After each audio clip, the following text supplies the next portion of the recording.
Welcome to Sales Tax and More, your go-to resource for all things state tax related. Now here's your host, Michael Fleming. Hi, Mike Fleming here, founder of Sales Tax and More, and today's co-host of the Sales Tax and More podcast, where we talk about everybody's favorite topic, which is, of course, sales tax. And today we're going to talk about the cardinal sin of sales tax. But before we get to that, let's introduce you to my co-host, Ellie Moffett. Hey everyone, really great to be here. And as always, please like and subscribe to the podcast. We really appreciate it. It really helps us out, especially if you're getting some useful information out of it. So Sales Tax and More, we are a full service consulting and solutions firm, and we have a really great team here of experienced tax professionals who are very dedicated to fulfilling your state tax and related needs. So we do a lot of sales tax returns, sales tax registrations, consultations, research, audit defense, exemption certificate management, and like our name states, more. So if you have questions about our services or you'd like to work with us, please reach out, let us know. We'd love to hear from you and we'd love to work with you. And Mike, last week in our webinar, someone asked us a question about sales tax collection without remittance. And since then, it's come up in a meeting, and it made me realize that maybe it was time to revisit this. So today, let's talk about sales tax collection without remittance. And can you tell us a little bit more about why we call it the cardinal sin of sales tax? Yeah, absolutely. Besides getting a scarlet letter, it's a major problem. It's the one part of sales tax where people can actually go to jail. Um, Sales tax collection without giving it to the state is a problem because in most instances, it's never your money. It's either your customer's money or the state's money. And you're just the tax collector. You're collecting it in trust for the state. So in that scenario, it's like a payroll tax. So it's your customer's money or the state's money, not your money. You're just tasked with collecting it and making sure it gets to the state. So when you keep that money, states very often call this unjust enrichment, which is really a nice way of saying you've committed fraud. And they don't take very kindly to that at all. So if you do this by accident, and it can happen very easily by accident, you're not going to jail.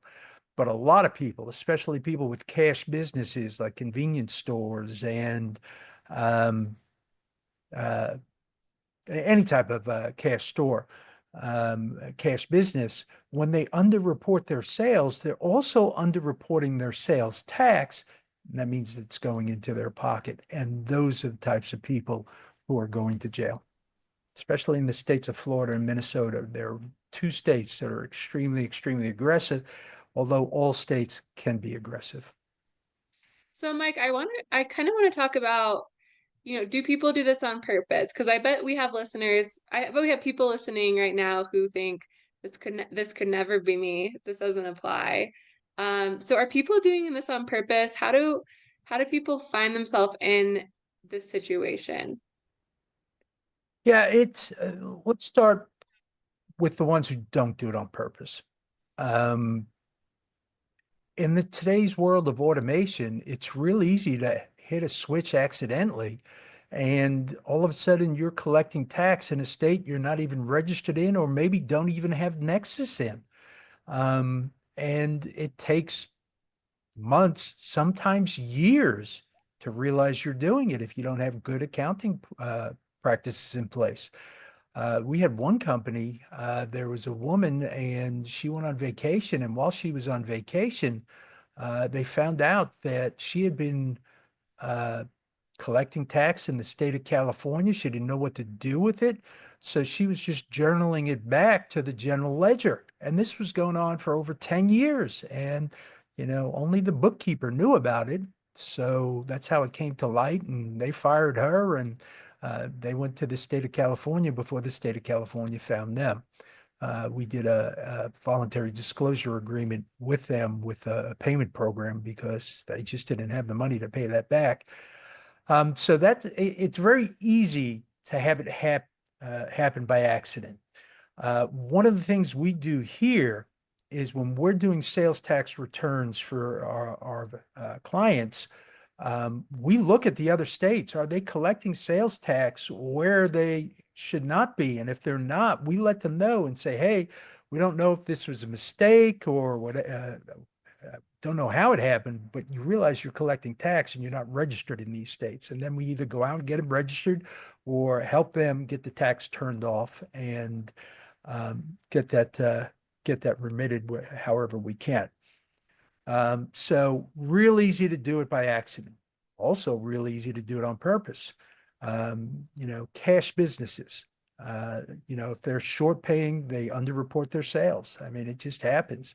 When you're underreporting the sales, maybe you don't realize you're also underreporting your sales tax. You're collecting the sales tax, but you're not turning it in. So there's a double whammy. I mean, just underreporting your sales is a problem, but keeping the tax is a whole another issue and an additional problem. Then we have people, this doesn't happen anymore, but I can remember back on eBay, it was a huge problem. And a lot of these sellers were paying tax when they were buying the things that they were selling on eBay. So they just said, well, I'm going to pay myself back. And they started collecting the tax and putting it in their pocket. Major, major no-no. As a matter of fact, eBay got in trouble for that because they were allowing this to happen.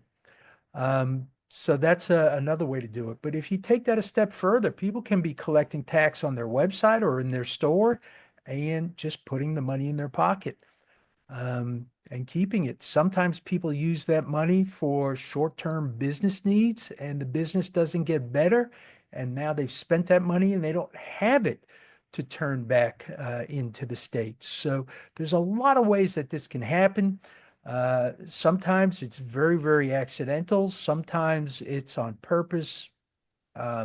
Sometimes it's not maliciously done on purpose. It was just meant to be temporary. But the state doesn't say, well, you're only a little bit pregnant. You either are or you're not. So, okay, so let's say that someone out there listening is in the situation. We don't know if they're in it on purpose, they did it on purpose or not. Regardless of that, what should someone do if they find themselves in this situation? Well, it depends. Usually that's an answer we like to use often. It depends. The first thing it depends on is, did you have a responsibility to collect the tax? So sometimes when it's accidentally turned on, there was no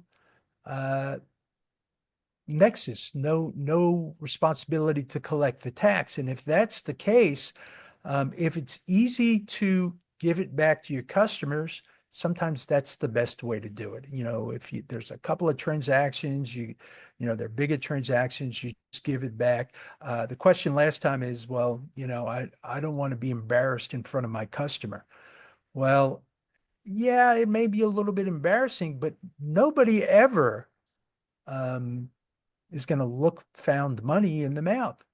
I think I mangled that that saying. It was close enough. It's I think I close got the enough. gist. All right, everyone got the gist there. But if you're coming back to a customer and say, "Hey, I shouldn't have collected this tax. Here it is," some of them are going to say, "Well, I just need to pay it as a consumer use tax then, so you're not doing me any favors." But others are going to say, "Thanks, I appreciate it. Being honest, you didn't stick it in your pocket." So that's one way to do it. Give it back to your customers. If you can't give it back to your customers, I mean, you may have small dollar transactions and there may be thousands or tens of thousands of customers you would need to give it back to. Then unfortunately you get registered. In some states, they'll let you remit it. Not usually the case. Most states are going to say, well, you need to get registered and remit it through the registration. If you're going to go that route, depending on the amount of money, I think that a voluntary disclosure agreement is the way to get registered. A voluntary disclosure agreement, the state rewards you for stepping forward. They're going to limit the look back period in a general VDA, but if you have tax collected, that's going to go back further than the limitations of the VDA. I mean, like in California, it's 10 years. Their VDA is 36 months. We still had to remit all of that money for that 10-year period. We can't keep it. It's unjust enrichment. It was never our money. So, well, our clients' money. So we had to help them get it to the state. But they may or may not waive penalty, and in some states they waive interest. They're going to work with you, though, if you're stepping forward.